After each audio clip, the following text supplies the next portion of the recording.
தாவேக அரசின் முதல் பட்ஜெட் வரும் ஆகஸ்ட் முதல் வாரத்தில் தாக்கல் செய்யப்படவிருப்பதாக கூறப்படும் நிலையில் குடும்ப தலைவிகளுக்கு மாதம் 2500 ரூபாய் வழங்கும் திட்டம் இந்த பட்ஜெட்டில் இடம்பெறக்கூடும் என்று தகவல் வெளியாகியுள்ளது. Periyar Maniammai Institute of Science and Technology, Tanjavur. CSE with specialization in AI and ML, data science, cyber security and more. தமிழக சட்டமன்ற தேர்தல் சமயத்தில் தாவேக தலைவர் விஜய் குடும்ப தலைவிகளுக்கு மாதந்தோறும் 2500 ரூபாய், பிறக்கும் குழந்தைகளுக்கு தங்க மோதிரம், 6 விலையில்லா சிலிண்டர்கள், 200 யூனிட் இலவச மின்சாரம், மாநிலம் முழுவதும் மகளிருக்கு இலவச பேருந்து பயணம், மகளிர் பாதுகாப்பிற்காக சிங்கப்பெண் சிறப்பு அதிரடிப்படை உள்ளிட்ட பல்வேறு வாக்குறுதிகளை அளித்தார். பின்னர் தேர்தலில் வெற்றி பெற்று முதலமைச்சராக பதவியேற்ற முதல் நாளே 200 யூனிட் இலவச மின்சாரம், சிங்கப்பெண் சிறப்பு அதிரடிப்படை, மாவட்டந்தோறும் போதைப் பொருள் தடுப்பு பிரிவு ஆகிய திட்டங்களுக்கான கோப்புகளில் விஜய் கையெழுத்திட்டார். அதைத் தொடர்ந்து விஜயின் பிறந்த நாளான ஜூன் 22ஆம் தேதி முதல் அரசு மருத்துவமனைகளில் பிறக்கும் குழந்தைகளுக்கு 1 கிராம் தங்க மோதிரம் போடும் திட்டம் செயல்பாட்டுக்கு வருவதாக அரசு அறிவித்தது.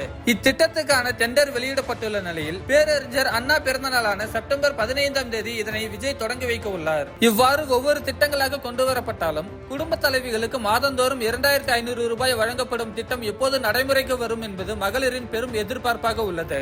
ஏற்கனவே கடந்த திமுக ஆட்சியில் 2023இல் அண்ணா பிறந்த நாள் என்று கொண்டு வரப்பட்ட குடும்ப தலைவிகளுக்கு மாதந்தோறும் 1000 ரூபாய் வழங்கப்படும் திட்டம் தற்போது செயல்பாட்டில் இருந்து வருகிறது. இந்த திட்டத்தின் மூலம் சுமார் 1.31 கோடி மகளிர் பயனடைந்து வருகிறார்கள். இந்த நிலையில் தாவேக அரசின் முதல் பட்ஜெட் ஆகஸ்ட் முதல் வாரத்தில் தாக்கல் செய்யப்பட உள்ளது. இந்த பட்ஜெட்டில் பல்வேறு முக்கிய அறிவிப்புகள் வெளியாக வாய்ப்பு இருப்பதாகவும் கூறப்படுகிறது. புதிய அறிவிப்புகள் மற்றும் நிதி நிலைமை தொடர்பாக தினந்தோறும் ஒவ்வொரு துறை அமைச்சர்கள் மற்றும் அதிகாரிகளுடன் ஆலோசித்து வரும் விஜய் குடும்ப தலைவிகளுக்கு மாதந்தோறும் 2500 ரூபாய் வழங்கும் திட்டம் தொடர்பாகவும் ஆலோசித்து வருவதாக கூறப்படுகிறது.